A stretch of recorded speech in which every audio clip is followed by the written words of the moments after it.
Name some common Egyptian characters. Egyptian. Oh, yes? The Eye of Horus.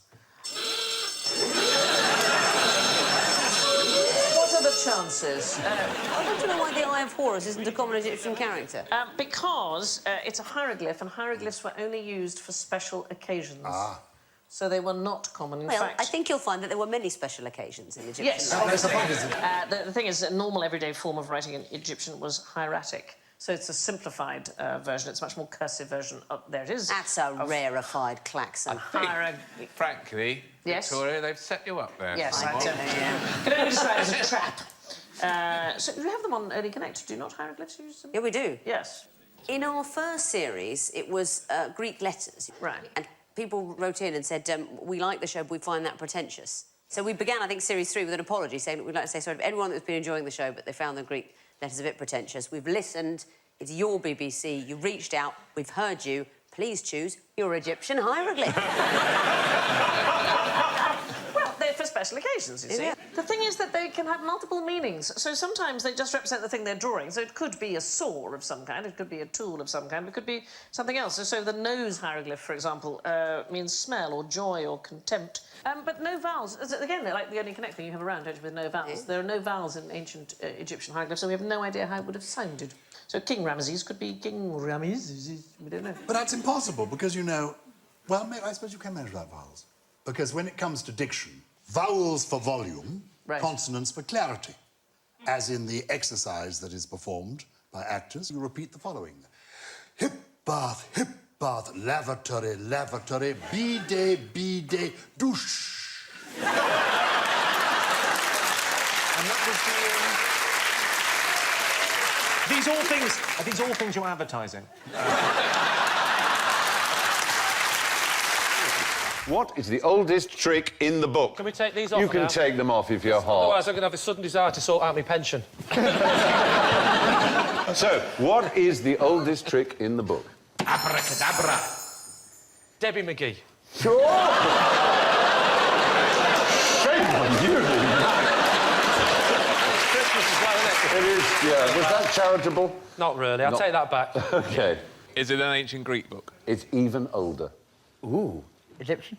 Egyptian is the right answer. I think I might have. You might know Is this? it about a man called Dedi? Dedi? How do you know about Dedi? You're right. He was a man who did the first magic trick, which was, I think, a decapitation of a goose. You're right. And tore it off and did it to impress the king. And it's in an ancient scroll. It which is? I do know the name of. I think I do. Yeah, go on. The Westcar Papyrus. The Westcar Papyrus. This Oh, yeah. man is brilliant. How incredible! I should say, you know, I have Do they had... Yes, they do. There is a They certain teach amount this of... in ancient wizardry at Yes, Hogwarts. they do. Absolutely, yes. Like, I don't want you to... This is going to be a very short show. Next question. Come on. I'm not about the jokes. It's all about points for me. It's all about I'm here points. to win. I like this. Pretty much it. What part of pulling a goose's head off is a trick? Well, no, sorry, yes, and then restored it. That's the And point. he was Oh, that's very the sorry. key Yes, bit. that's That's the trick. point. It's a Oh, the old two geese in my bag trick. He did a goose, as you rightly say, then he did a duck, and then he moved on to an ox, and he would wrench their heads off, and then they would be restored. But you may say, I want to see this trick. If this really exists, I want to see it. And that's the point, is it is the oldest trick in the book because it's recorded then, all that time ago, happening nearly 5,000 years ago, but it's still done today. And do you know what? We have a magician who's going to come on and show you that trick. All right? So, but first, ladies and gentlemen, it's Christmas time. We have to summon him.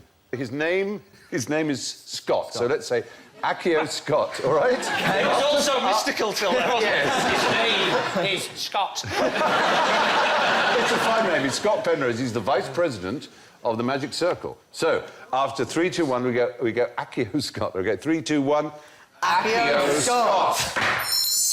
Whoa! Oh, my God! He wasn't there, and then he was there! What happened? It's magic, Lee. Isn't it wonderful? Scott, welcome. Lovely to see you, sir. So, I believe you can do the Dedi trick that Dan told us about. Yes, Would you indeed. like to do it, please, with Well, your... we'll give it a go with Norman. We just give him a little bit of a... no. There we go. Just pop his head back on. There he goes. Brilliant. Fabulous. The sensational Scott Penrose, ladies and gentlemen. There you are. The oldest trick in the book. I can do the first half of that trick. But was it a trick? I mean, so, but... What's if it that, was a the trick? if that was really the very first trick ever. That we know Well, of. if we went It's wrong a few written times, down. Surely people did pull my finger before that.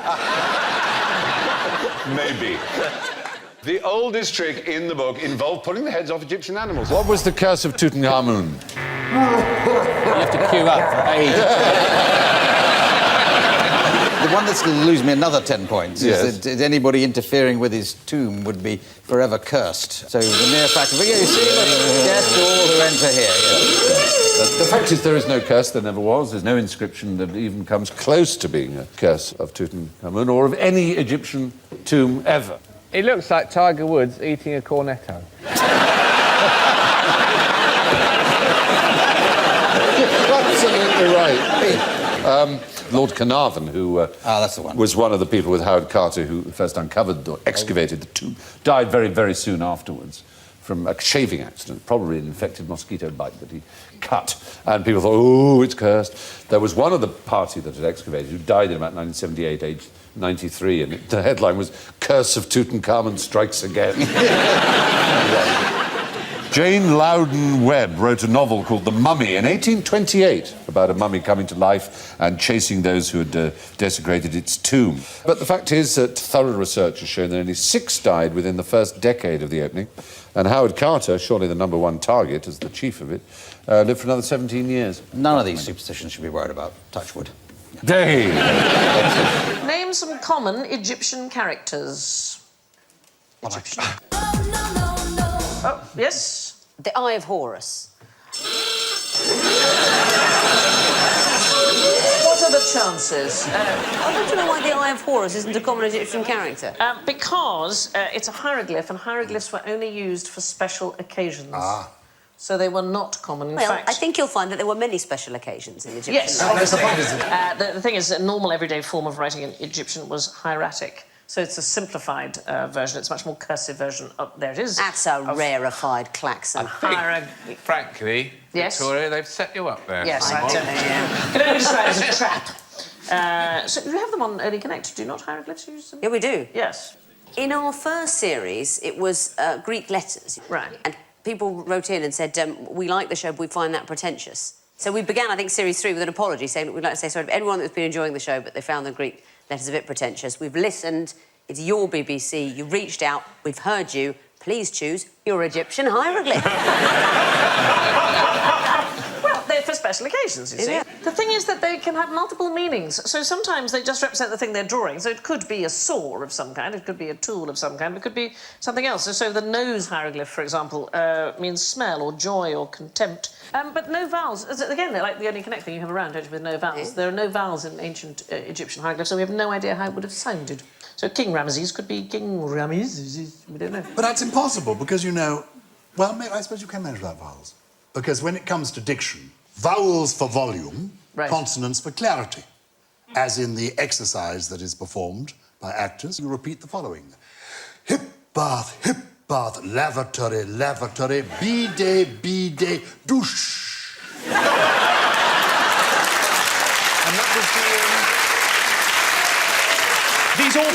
Are these all things you're advertising?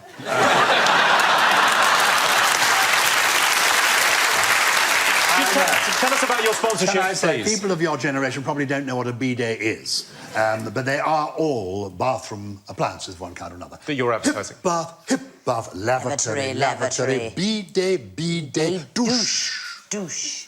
Douche. I didn't like the way you looked at me when you said douche. This goes out in America. That means something else there.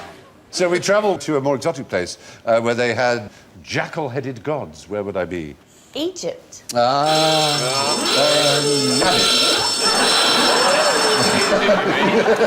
didn't quite say that, Sorry, I did didn't you? phrase that correctly. What? Egypt, you mean? Oh, thank you. It's very kind of you, exactly. Not Egypt, in fact.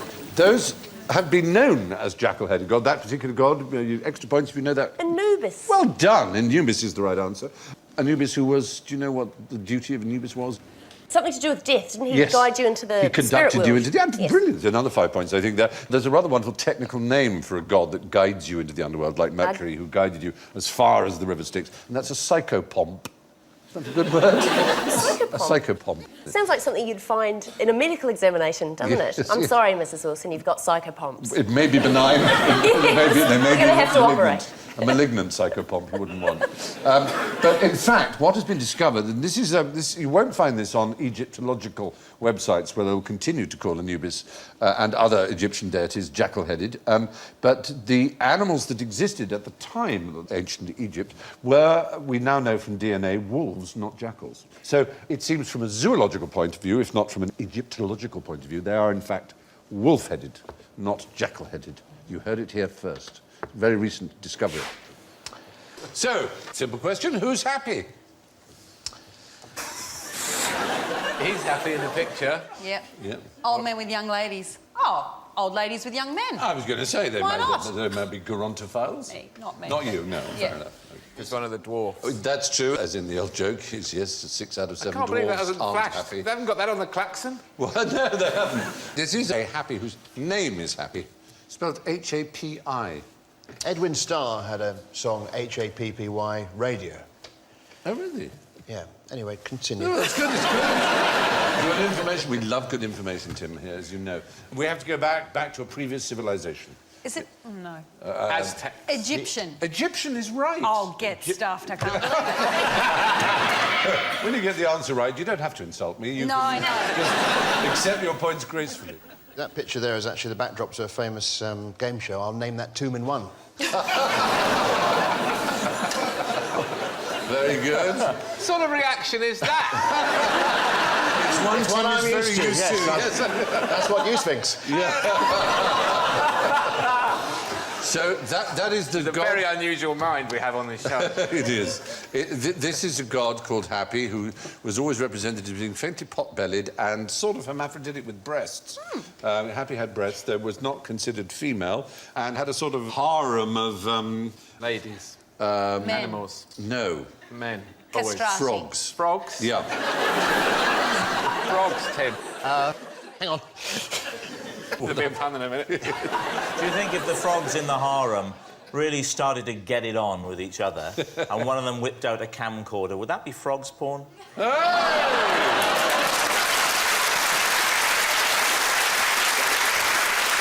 You're a malign influence.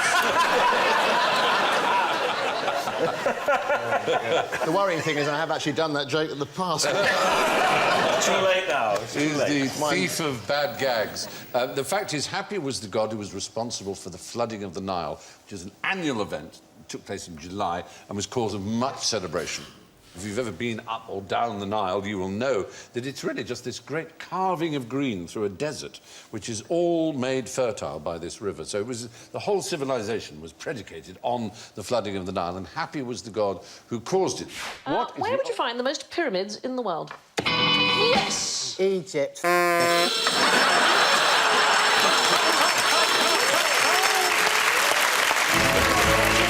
sure I've heard Mexico, but I bet that's wrong as well, is it? I've seen one in Las Vegas. Yes, there is one in Las Vegas. Let's go. Switzerland. Yes, let's try Switzerland. Switzerland's...